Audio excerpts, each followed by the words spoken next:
Dapat manaig ang pananagutan at due process. Yan ang panawagan ng isang lider ng Kamara kaugnay ng mga alegasyon na ipinapataw kay Batangas 1st District Representative Leandro Leviste. Si Sofia Potenciano sa detalye.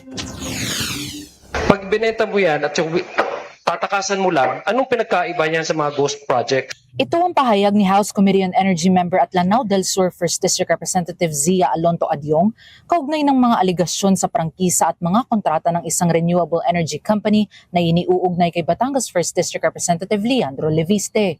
Ayon kay Representative Adyong, kung mapatutunayang ibinenta o inilipat ang prangkisa nang hindi natutupad ang mga obligasyong kalakip nito, maaari itong maihambing sa isang ghost project. Binigyang din ng kongresista na ang prangkisa ay hindi karapatan, kundi isang pribilehiyong ipinagkakaloob ng Estado, kaya't hindi ito maaaring basta na lang ibenta o ilipat.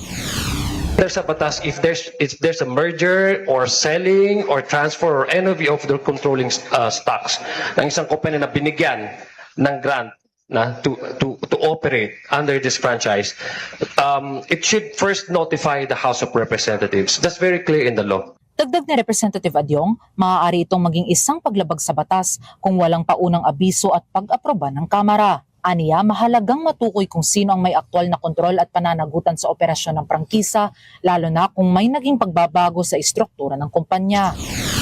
Ang daming naging involved na mga subsidiary companies nung binigyan ng service contract itong renewable company na Solar Philippines kasi under doon sa solar ng bayan, nagkaroon ng mga subsidiary companies, nag-merge, nagbibenta. So we actually do not know exactly what happened. Kamakailan, pinatawan ng Department of Energy ng 24 na bilyong pisong multa ang parent company nito dahil sa umano'y kabiguang maghatid ng kuryenteng ipinangako sa ilalim ng mga service contract.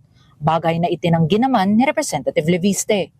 Sa kabila nito, iginiit ni Representative Adyong na ang usapin ay hindi dapat mauwi sa personalan, kundi manatiling nakatuon sa batas, pananagutan at interes ng taong bayan. Nauuna sa balitang totoo at laging bago. Sofia Potenciano, Alauna sa Balita, Congress News.